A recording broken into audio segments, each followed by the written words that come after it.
Bruh. Well, today is a very sad day. Let's try that again. Well, today is a very sad day.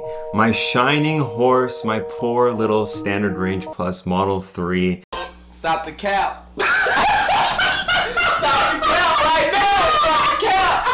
Hello, darkness, my old Is up for sale. It's going straight to the auction tomorrow, so hopefully we can get some big bucks on it. But wow, has it been a journey? You know, I actually started this channel making videos for that car, and now here I am selling it. Well, it all started back in 2019 when I ordered my Model 3 Standard Range Plus. It was a white on white, and back here in 2019 in Toronto, there wasn't a lot of Teslas on the road. I was actually one of the first, probably few thousand in the city that had one, and whenever I drove around, it was actually like strange for people to see a Tesla. I remember so many people would look at the car, and I actually thought to myself, you know, I can help a lot of people come up with a decision on purchasing this car. I went on YouTube and I noticed there wasn't a lot of Canadians making videos about Teslas in general, and I'm sure a lot of Canadians at the time were just very curious on whether Teslas were good in the crazy Canadian weathers that we have, whether a rear-wheel drive car is actually good enough, specifically because it's a Tesla, it's electric, it's new, the technology, people are just not used to it, right? So I went at it and I made some incredible videos for you guys, and I was fortunate enough to help so many people. I actually got over 100 referrals just for my Model 3, and guess what? Guess what Tesla gave me for referring over 100 customers to them? Not a damn thing! Absolutely nothing. Isn't that amazing? hello, darkness. But no, that's not why I did it. I wasn't doing the referrals to just get something out of it. Cap. It was really just about helping people, making sure that, you know, if people are going to buy another car, they end up buying a Tesla.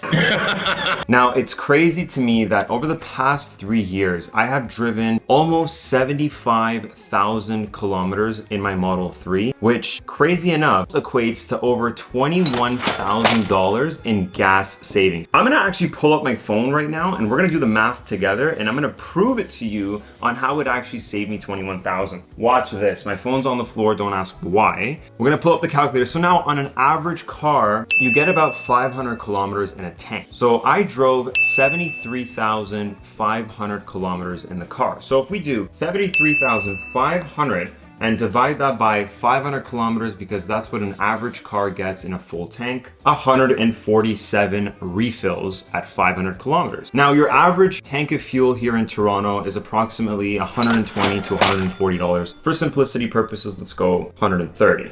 $19,110.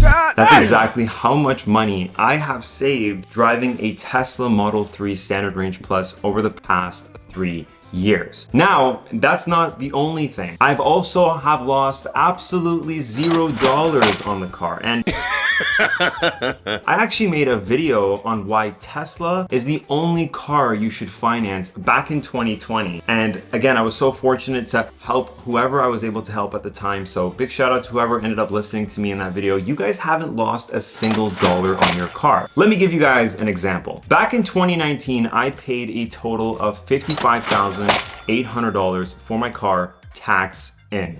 I also financed that car on an 8-year finance, which a lot of people thought was absolutely insane and crazy of me, because who the hell finances a car for 8 years? But again, I was a big advocate on why a Tesla is the only car you should be financing for 8 years. 3 years later, I still have 5 years left on my financing term. I owe $38,000 on the car, and I've already been offered $52,000 cash. Now I'm trying to get more. I'm trying to aim for the break even $55,800. But let's just say, even if I get that $52,000, I not only have saved over $20,000 in gas, but I've also, every single payment I've made towards the car, I'm getting back. So the car has essentially costed me literally nothing. And if you were to come back to me and say, oh, well, another car can do this. Oh, this car went up this much in value. Well, guess what? you still spent money on gas. So that's the big advantage thing here. Now, why did I sell the car? That's probably your main question, right? Like, you read the thumbnail of this video, you read the title. Nav, why are you selling the Model 3? Well, originally when I bought the car, I had the plan to just keep the car for as long as I could, even the 8 years if I could, because I'm like, it's an electric car, there's no maintenance, there's nothing that could potentially go wrong with the car. Why would I need to sell it? Here's the catch. Back in 2019, when I bought my Tesla Model 3, Tesla was still like innovating their technologies. Their battery was not the greatest. And myself, I got the Standard Range Plus, and back in the day, they advertised the range at around 320 kilometers. Now they said with a few updates here and there, it went up to 400. Cap.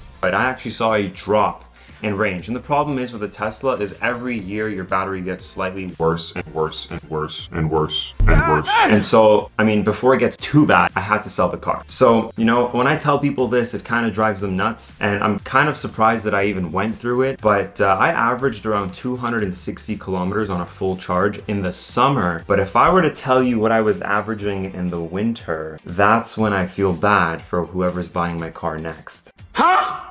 See, the thing is, in the winter, I would average about 120 kilometers. And as a real estate agent, I don't even know how I would survive on the road because there's a snowstorm and I have super range anxiety. And I don't know if I'm even gonna make it at home sometimes. So, you know, in the wintertime, frankly, 120 kilometers is definitely not enough. And even in the summertime, 260 is just not enough for me. Specifically, it might be okay for you, but personally, it's just not enough. What did I buy next? Well, you're about to find out. Come with me.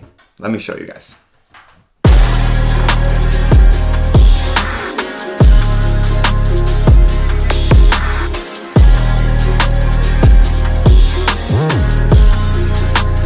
All right, you guys, introducing the 2022 Model Y Performance. Now, the first thing you're gonna obviously notice is it's not really black, it's satin black. And the reason why I did this is because going from a Model 3 to a Model Y, you actually don't notice like you got a new car because basically it's 70% of a Model 3. So going from Model 3 to a Model Y, it feels like you're getting the exact same car. So the only way I was able to spice it up was to go satin black. Now it actually feels like something new and it looks absolutely stunning. I think if you're getting a Tesla, back when I got my Model 3, it felt a little special because nobody had Teslas at the time, but now in Toronto especially, like every 5 cars is a Tesla. So the only way to really make it feel special, kind of have it stand out a bit, is to wrap the car. So big shout out to Ins & Skin. As soon as I received the car on delivery day, I went straight to Ins & Skin and they were able to wrap it in a very short period of time and it looks absolutely stunning. It definitely turns some heads and you don't really get that often with a Tesla, so love it, love it, love it. The reason why I did the switch is the range. I can finally drive the car without having range anxiety. I'm averaging right now at about 430 kilometers of battery, and that's at a 90% charge. Obviously, we don't charge to 100%. So 90%, we're at 430, and that's plenty for my day because sometimes I'm driving 100 kilometers one way and 100 kilometers back. So that definitely just solves my range anxiety. But overall, it's an absolute stunning car. I love the sound system in the car. Definitely better than the Model 3 Standard Range Plus because it has that subwoofer that I didn't have before. Another really big thing that I guess a lot of people overlook, they completely forget about how a Tesla has a processor, and your processor is really important. So before, they used to use Intel Atom chips and just shittier chips in general, but with the new Model Ys, and I think the new Model 3s as well, they have AMD Ryzen chips. These are chips that you have in like gaming computers. So it's really, really fast. Whether I'm going through Spotify or using the internet browser, it literally just flies. Like I have no lag. The car never crashes anymore. My Model 3 used to crash all the time. I was trying to pick a song on Spotify and it would just crash. So I don't have that problem anymore with this.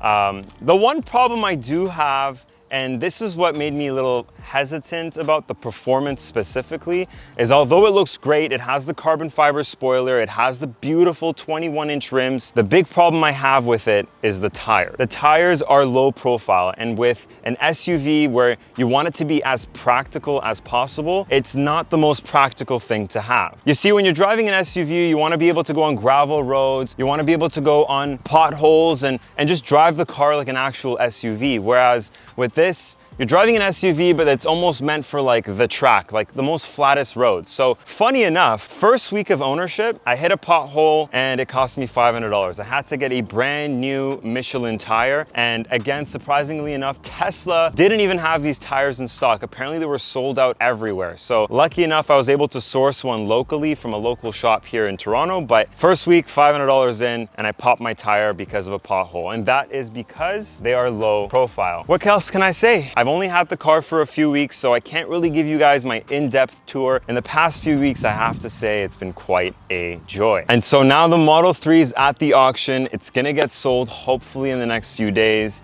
And this is now my new daily driver. Now, the one thing I did want to mention as well is this is not a cheap car. After taxes, it almost ran me about $100,000. And so when I was shopping for a new car and I noticed the price tag I'm about to spend, it makes you think. It makes you think, if I'm spending $100,000, what else could I buy? Well, you can pretty much buy any nice SUV except the part where you're gonna spend thousands in gas. I had the crazy idea at first, I'm like, maybe I can go for a Range Rover, that would be pretty cool, but here's the thing. When you go electric, you can't go back. If you're driving an electric daily vehicle, it would feel absolutely ridiculously stupid to go back to spending money on gas. So once going daily electric, you always go for a daily electric. Big shout out to the Model 3, like I mentioned before, it saved me over $20,000. So this is going to save me even more over the next few years. So my pockets are gonna feel healthy. And that's pretty much it. Thank you so much for watching, guys. If you guys enjoyed this video, make sure to hit the like button, hit the sub button, and I'll see you guys in the next video. Peace.